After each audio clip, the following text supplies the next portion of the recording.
right. Welcome everyone to the midweek teaching. And today we're going to take on the subject of resurrection. And I'm going to suggest something that is very unique. In most Western theology, the teaching for resurrection is that it is at the end of human history, at the end of time. I'm going to suggest to you that that is not what Jesus said. That the resurrection that is talked about in the Old Testament is the same resurrection that, quite frankly, happened in the first century. And I'm not basing this on my own conjecture. It's based on Jesus himself saying that that is indeed when it was going to happen. And I know this is controversial. However, it's only controversial because people keep ignoring the time statements, and they're ignoring the absolute fact that in the parable of the tares, Jesus said that the harvest would happen at the end of the age that he was in. And that would be in the Old Covenant in the Mosaic age. All right, so we're just going to dig right into the scriptures. We're going to start with Matthew 13 at verse 24, and we're going to show you the Greek to show you all the words that you're going to need to essentially determine for yourselves what Jesus said in Matthew 13. All right, so let's dig right into the scriptures. Here we go. And so here we are in Matthew 13, starting in verse 24, and keep in mind that we won't be guessing. Jesus actually explains this parable, all right? But let's take it from the top. It says, "Another parable put he forth unto them, saying, The kingdom of heaven is likened unto a man which sowed good seed in his field." All right? So this parable is essentially an analogy, a word picture, if you will, of the kingdom of heaven. All right? And it says in verse 25, "But while men slept, his enemy came and sowed tares among the wheat, and went his way. But when the blade was sprung up and brought forth fruit, then appeared the tares also. So the servants of the householder came and said unto him, Sir, didst not thou sow good seed in thy field? From whence then hath it tares? He said unto them, An enemy hath done this. The servants said unto him, Wilt thou then that we go and gather them up? But he said, Nay, lest while you gather up the tares, you root up also the wheat with them. Let both grow together until the harvest." Keep that in mind. "And in the time of harvest, I will say to the reapers, Gather you together first the tares, and bind them in bundles to burn them, but gather the wheat into my barn." Then he says a couple more parables, all right? But here in 36, we read this. "Then Jesus sent the multitude away and went into the house. And his disciples came unto him, saying, Declare unto us the parable of the tares of the field." And he is about to explain it. So before we go to his explanation, just to keep you really, really confident, I want to remind you what Jesus said in Luke 21:32. He said, "Verily I say unto you, this generation shall not pass away till all be fulfilled."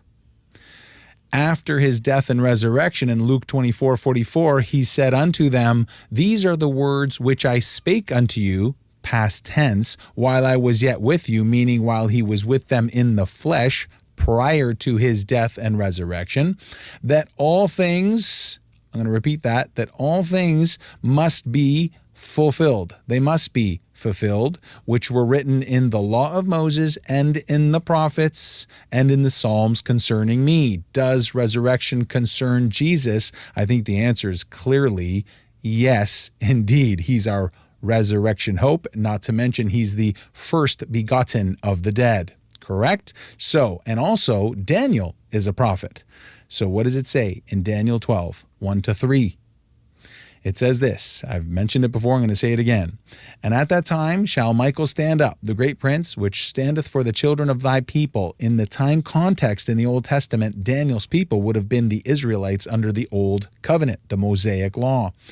And there shall be a time of trouble. I'm going to suggest to you that's the Roman and Jewish war, the destruction of Israel, Jerusalem, and the temple, the Great Tribulation, such as never was since there was a nation, even to that same time.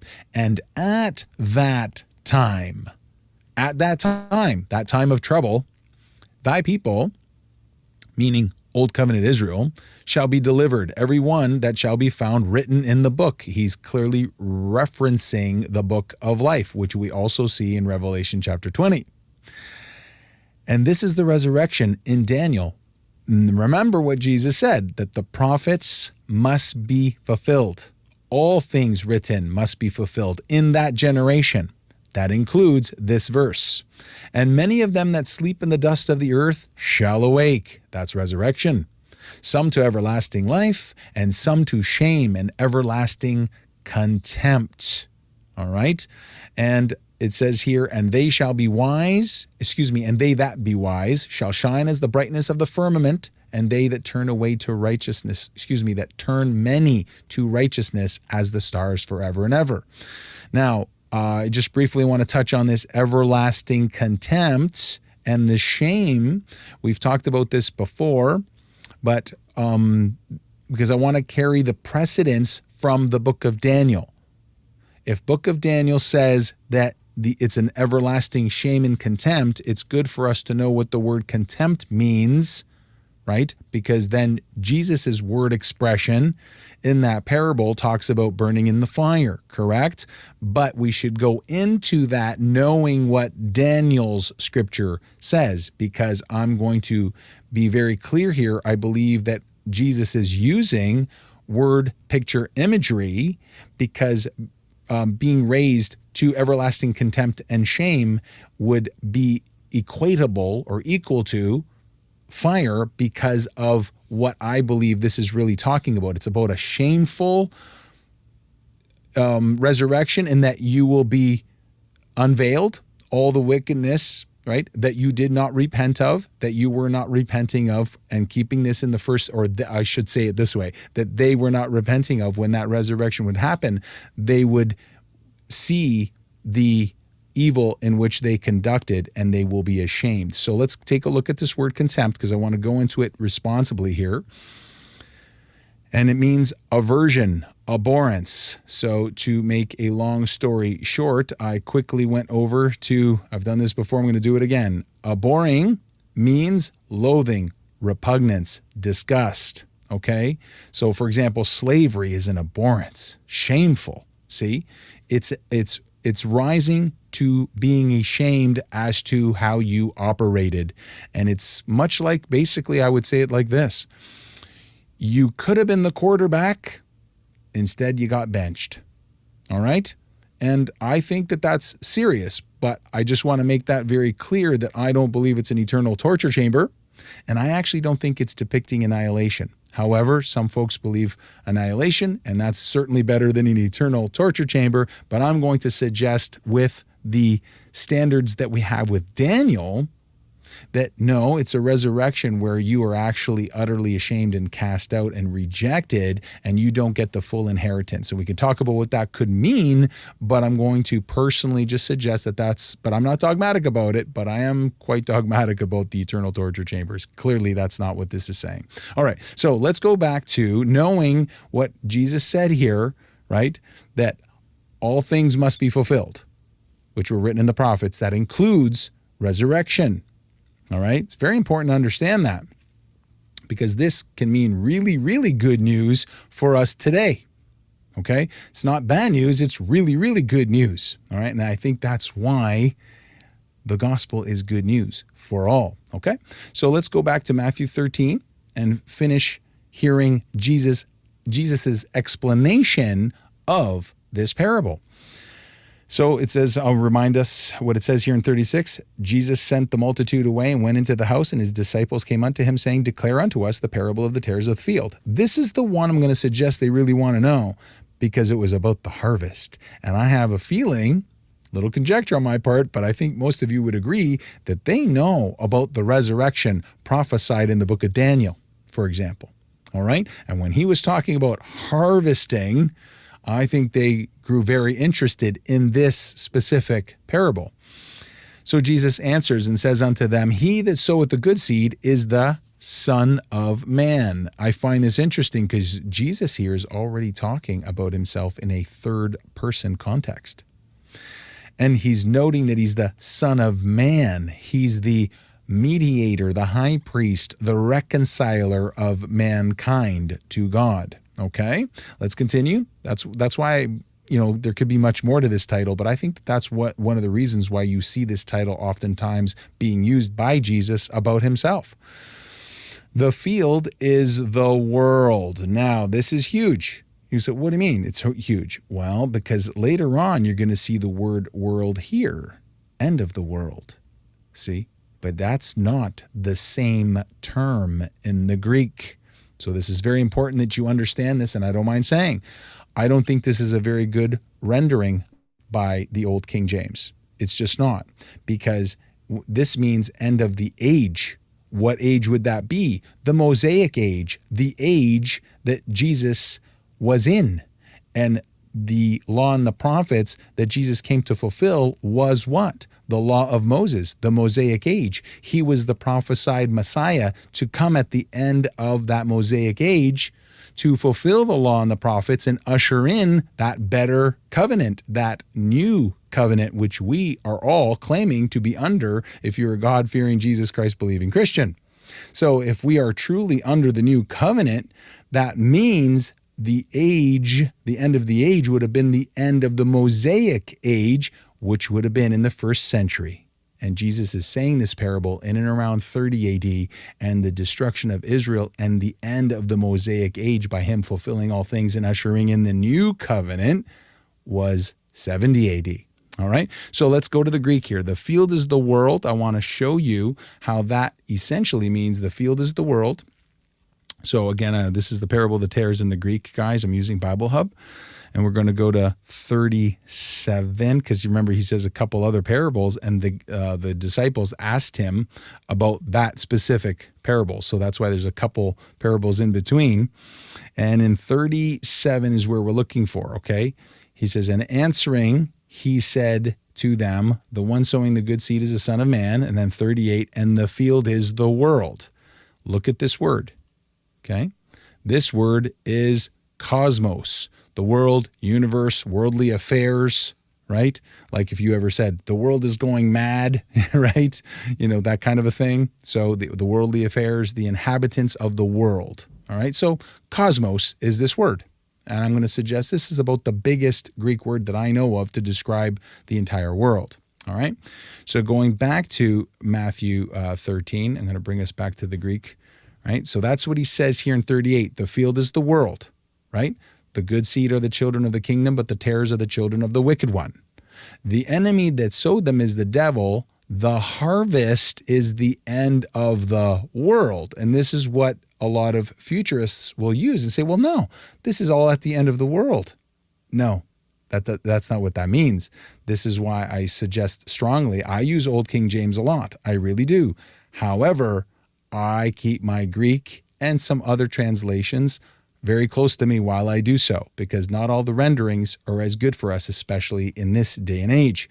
And notice I said this day and age, right?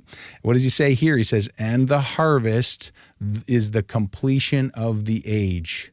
That's what it says, not the world, not at the completion of the world. No, at the completion of the age. What age would that be? The Mosaic age. And I'm going to show you here how it's ion, a space of time and age. An age, a cycle of time, especially of the present age as contrasted with the future age, and one of a series of ages stretching to infinity. So ages can stretch to infinity, but in this context, it's the present age. It's very, very clear in this age, okay? So I just wanted you to see that, and you're going to see it in the next line, and I'm going to show it to you as well, okay? So he says, the enemy that sowed them is the devil, the harvest is the end of the age, and the reapers are the angels. Okay, so very, very clear what everything is once you realize that means at the end of the age. As therefore the tares are gathered and burned in the fire, so shall it be in the end of this world, right? That's the old King James rendering. That's wrong as far as I'm concerned. It's this age, all right? So it says, collected together the tares and in the fire incinerated, so it will be in the completion of this age. Okay? And just so you see, this word actually, if you look, if I get this right, see, if you look closely there, the word this is there. Okay? This. So he's actually saying this age. That's what he's saying. This age. Okay? Now, so going back to this and reading it again, you can see that it says, as therefore the tares are gathered and burned in the fire, right? And this is part of the reason why some people do believe in annihilation. This is part of the reason. But I'm going to suggest if we carry it from Daniel, it may not be so. But not dogmatic about it, but clearly neither one points to eternal torture chamber. So let's set that aside. That's my biggest goal on that one. But it goes, so shall it be in the end of this age. This age. What age is that? It's the age that Jesus was in at the time in 30 AD. So much we saw, like we saw in Luke, this generation shall not pass before all things be fulfilled.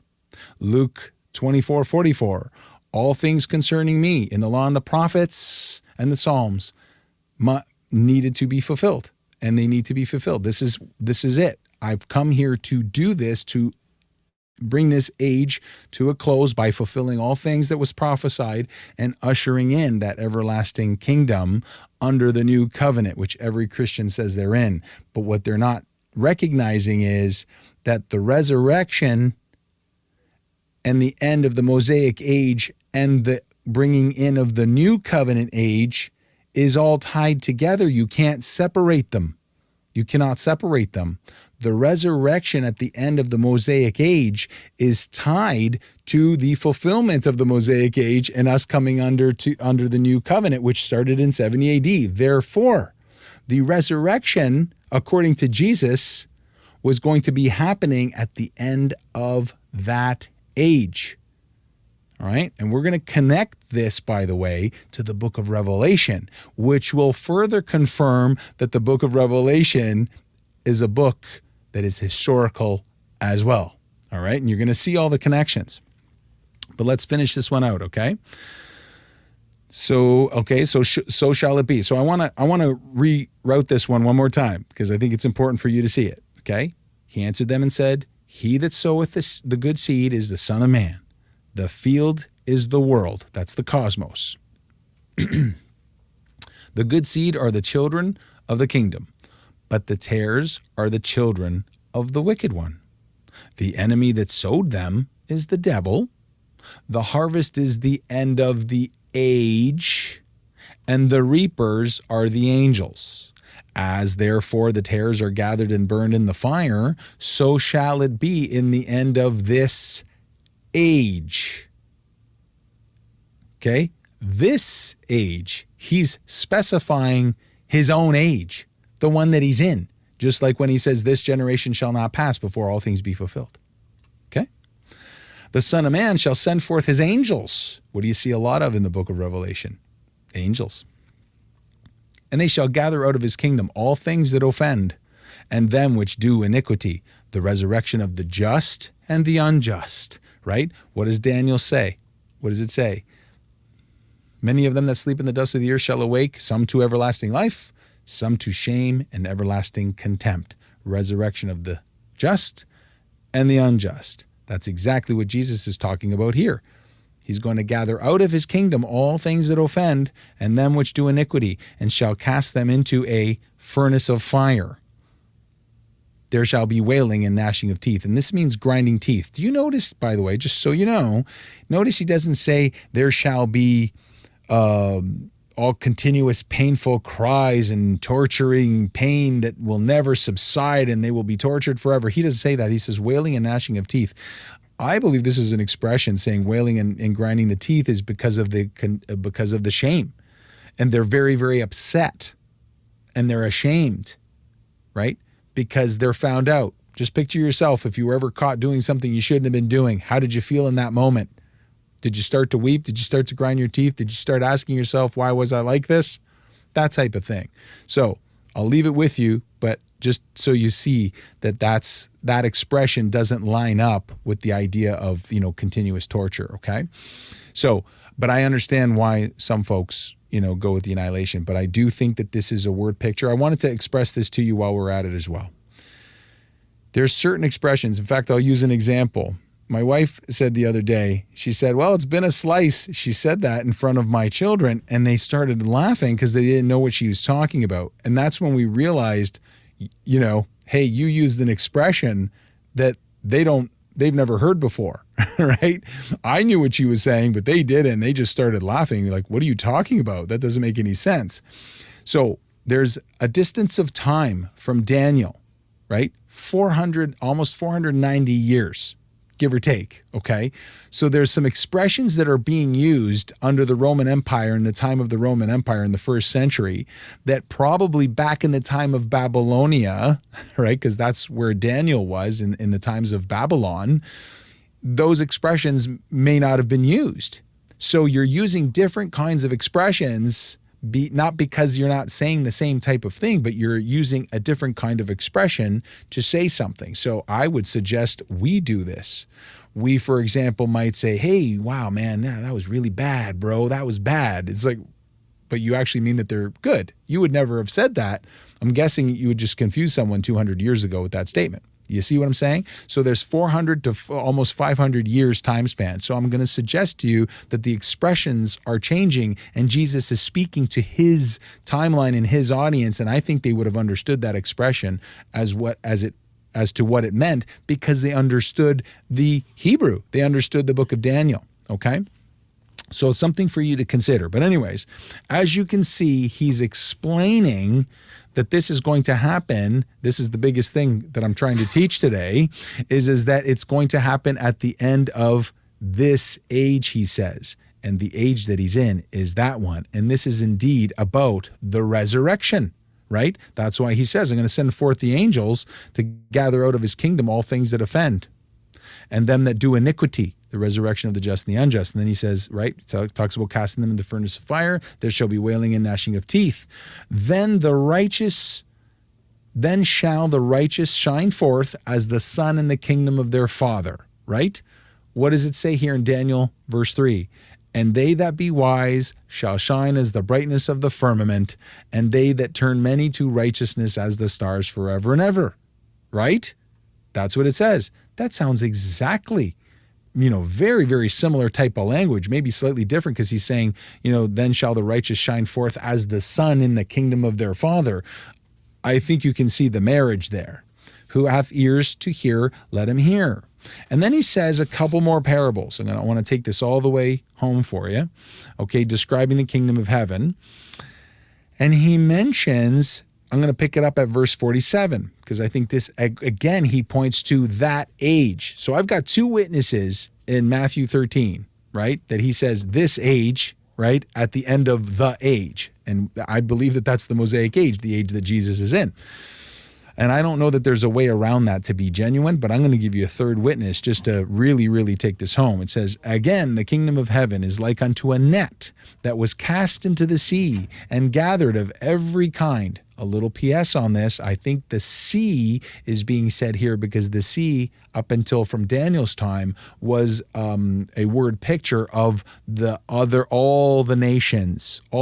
So there's Israel, right? The Jews, and everybody else, right? And so the sea was a word picture of all the nations. And I think you can see he says, and gathered of every kind. See, this is Jesus already parabolically letting them know that this resurrection was going to be of all people once that 70 AD zone was coming to the place where he ushers in the new covenant age.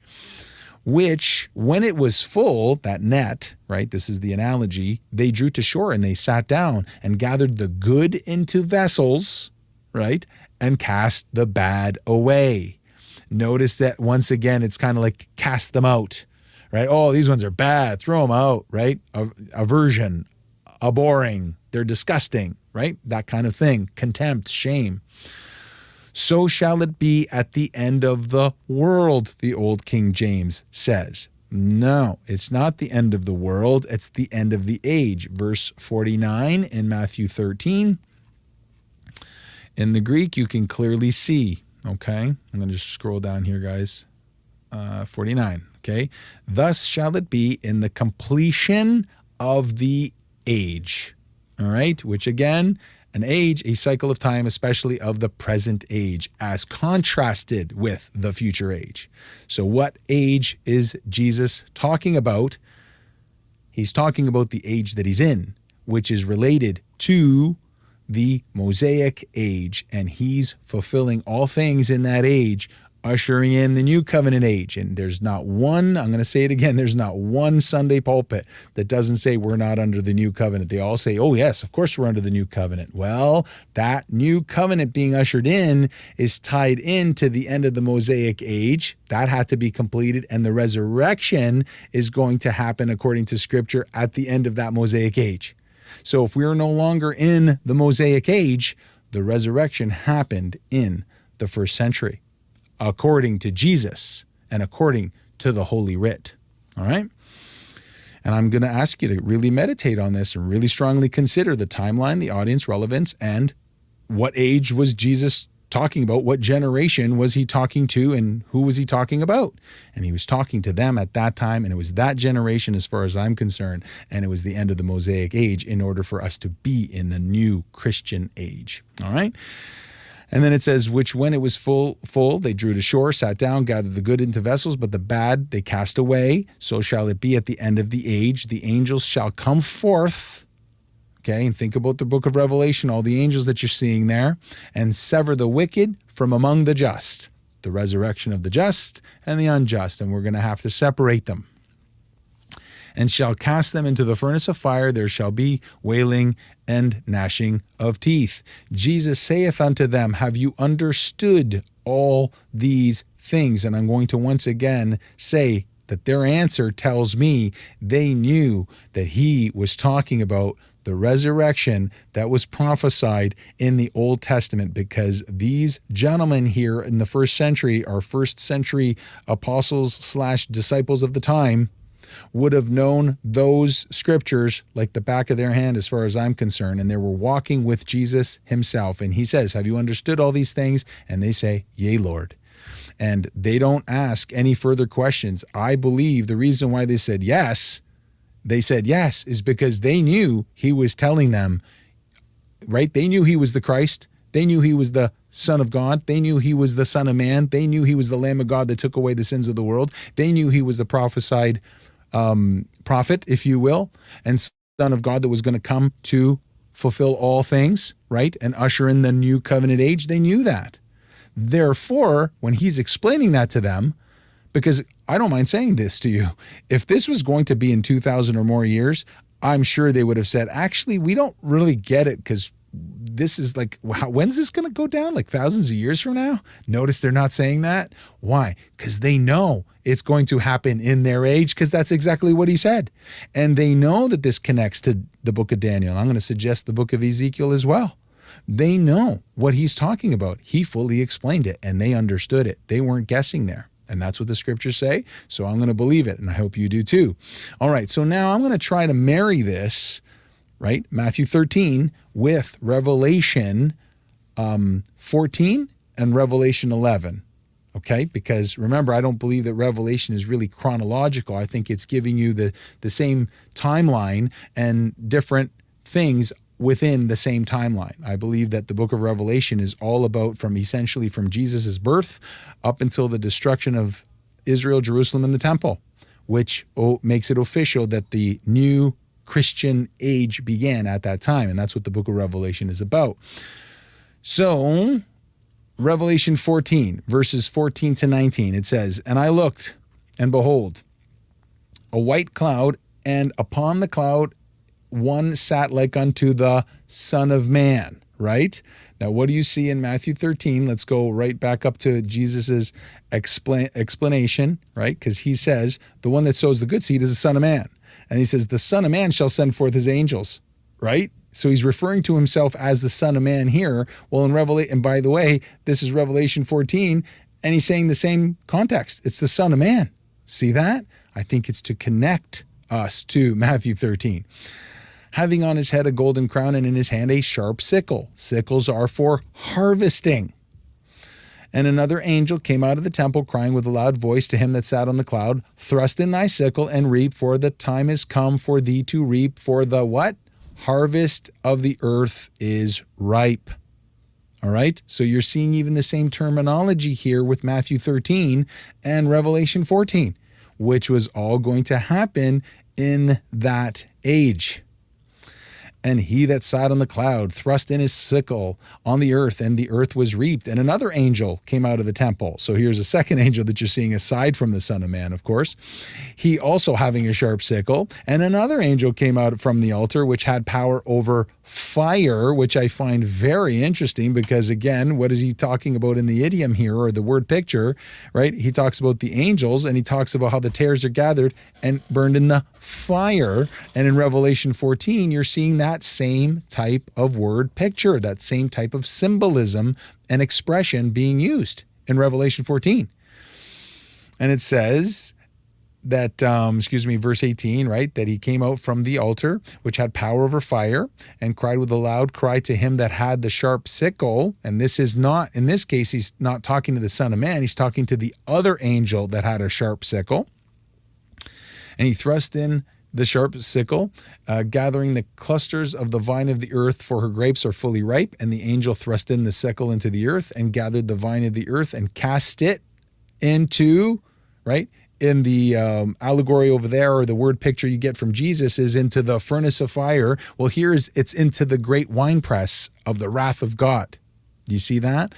So cast into, these are the other ones. So think about the wheat, right? The Son of Man's gathering the wheat, if you will, into his barn, right? The good grapes. And these grapes are going into the winepress of the wrath of God. That would be the tares. So I think you can see the marriage of Revelation 14 and Matthew 13. This is clearly a resurrection here. This is clearly a resurrection in Matthew 13 that he's talking about. And he says, so shall it be at the end of the age, as we learned in the Greek. And by the way, I'm pretty sure a lot of modern translations are using the word age here, okay? And we also see that Daniel is talking about a resurrection. So Daniel prophesies a resurrection. Jesus comes and says, that's going to go down at the end of the age, because I'm here to what? Fulfill all things written in the prophets. You go to the book of Revelation 14, and you're seeing the resurrection happening. So, prophesied in Daniel. Jesus says it's going to happen at this age. Revelation, you see it happening. Connection. ... Especially if you connect it with what is said in Luke. And he says, this generation shall not pass away in Matthew 24, before all things be fulfilled. And he says it in Mark 13. Okay? And he says this generation quite a lot. I would, in fact, encourage you to do catch how many times Jesus says this generation. And every other time, he's talking about that generation, and no one argues about it. But when it comes to, quote unquote, the end times, they argue about it. Well, that's because they think it's about the end of the world, right? And the end of the human history. No, that's not what Jesus said. Jesus said that the resurrection would happen at the end of that age, so that he was going to fulfill all things at the end of the old covenant age, ushering in the new covenant age, which we are under now. So if he fulfilled the law of Moses, if he fulfilled the law and the prophets, and he's seated at the right hand of the Father, the resurrection is connected with that. You can't separate it. Revelation 11 also appears to be speaking towards the same things that you're seeing in Matthew 13. And I'm not going to do it today, but another time, or if on your time, you can marry this to Matthew 25, starting in verse 31, 32. all right? Because there's a national judgment in that. So nations are judged, the dead are raised and they're judged, the law and the prophets and all the Old Testament is fulfilled. The new covenant age begins at the destruction of Israel, Jerusalem, and the temple, and we have the Christian kingdom, if you will, starting, the church starting back in the first century. Okay? So here's Revelation 11, right? At the last trumpet, which is the seventh angel, the seventh trumpet is the last trumpet. The seventh angel sounded, and there were great voices in heaven saying, the kingdoms of this world are become the kingdoms of our Lord and of his Christ. I find this interesting because even theologians that are futurists say, well, of course Christ is reigning. And of course he's seated at the right hand of the Father. It's like, okay, well, if the kingdoms are his, then guess what? Then they're his. Then he's reigning right now. And if he's reigning right now, that means he fulfilled the old covenant. That would include Daniel chapter 12, verses 1, 2, and 3. All right. So he says, the kingdoms of our Lord and of his Christ, and he shall reign forever and ever. Okay. And that's the exact kind of terminology that you're seeing forever and ever here in Daniel. That's the exact same terminology you're seeing in Revelation 11. And it continues and says, the 24 elders which sat before God on their seats fell upon their faces and worshipped God, saying, we give thee thanks, O Lord God Almighty, which art and wast and art to come, because thou hast taken to thee thy great power and hast reigned. And the nations were angry, right? Matthew 25, national judgment. Why? Because thy wrath has come. And now look, you see the national judgment, right? You're seeing that the kingdoms belong to our God and his Christ, right? You're seeing that as well. What else are you seeing? And the time of the dead that they should be judged. You're seeing the judgment of the nations. You're seeing the kingdom belonging to God and his Christ, and the time of the dead that they should be judged, all linked together. You can't separate them. So if you're saying that Christ is seated at the right hand of the Father and we're under the new covenant age and he's reigning right now, God through his Christ is reigning right now, then that means that the time of the dead happened already as well. And that's why one of the nations we know for sure was judged is Israel, right? That's the destruction of Israel, Jerusalem, and the temple in the first century. So you can't separate the judgment of the dead from that destruction or from the fulfillment of the old covenant and from Jesus reigning and from the judgment of nations. They're linked together. That's why it says that the Lord came to do a short work on the earth. Okay? He came to fulfill all things. That's why he came. He didn't come to fulfill some of it. He came to fulfill all of it, and he did. And that is good news. All right. So, of course, he says, which, by the way, this means he conquered the grave, right? He conquered death and the grave. The death that he's talking about is the spiritual death. Okay.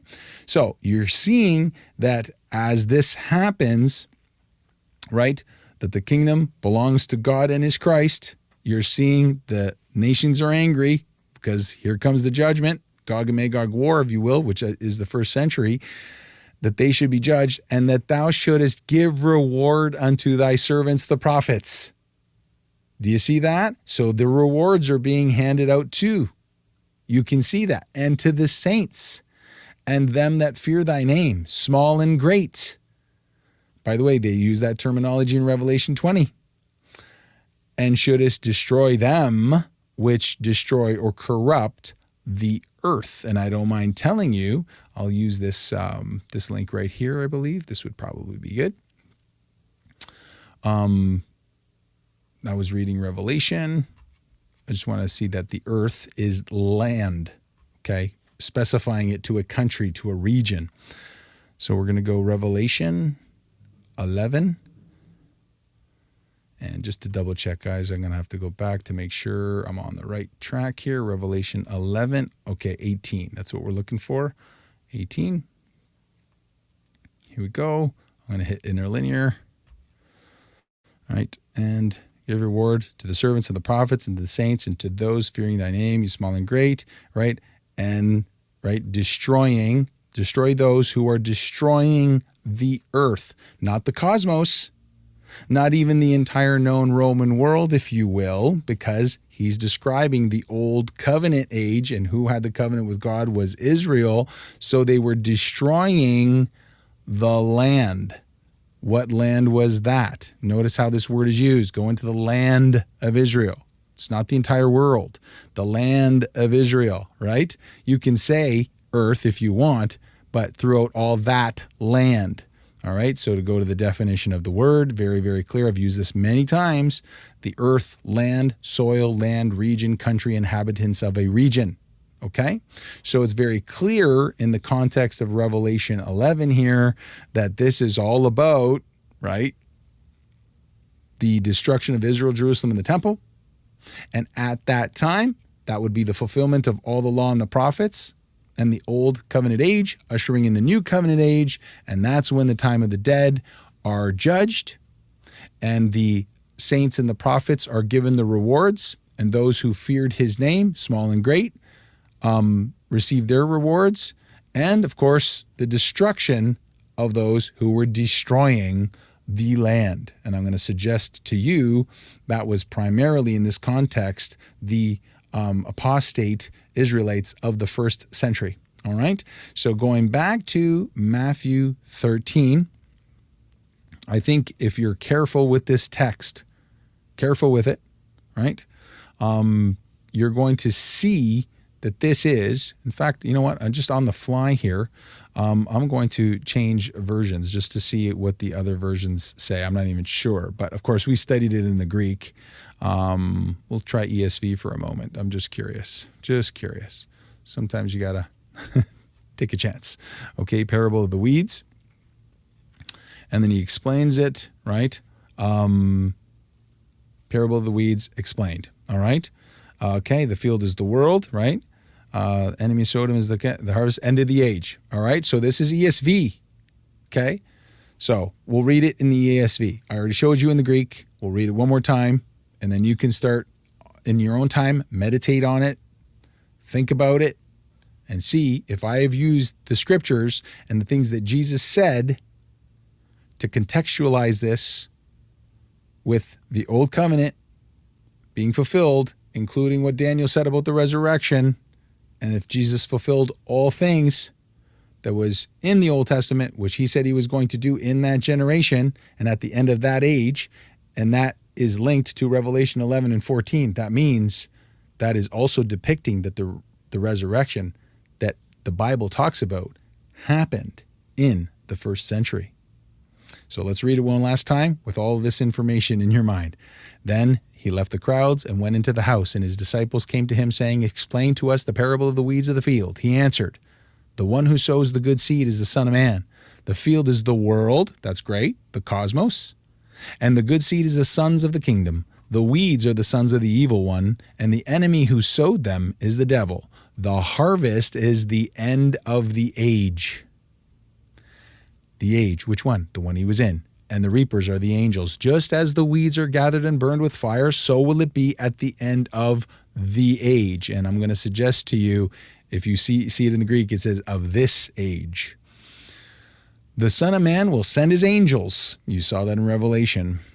"And they will gather out of his kingdom all causes of sin and lawbreakers, and throw them into the fiery furnace. In that place there will be weeping and gnashing of teeth. Then the righteous will shine like the sun in the kingdom of their Father. He who has ears, let him hear." That links to Daniel chapter 12, verse 3, and he's saying is going to happen in that age.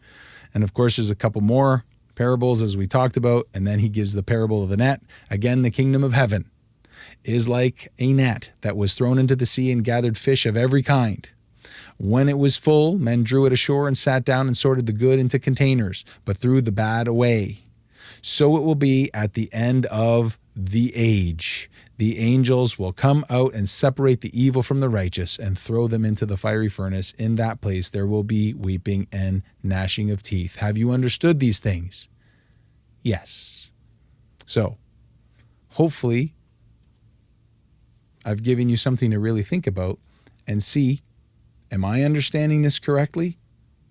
I'm going to suggest that you take some time with these scriptures and see if you understand that Jesus came and fulfilled all things in the first century, and he's seated at the right hand right now as our mediator and our high priest under the forever order of Melchizedek.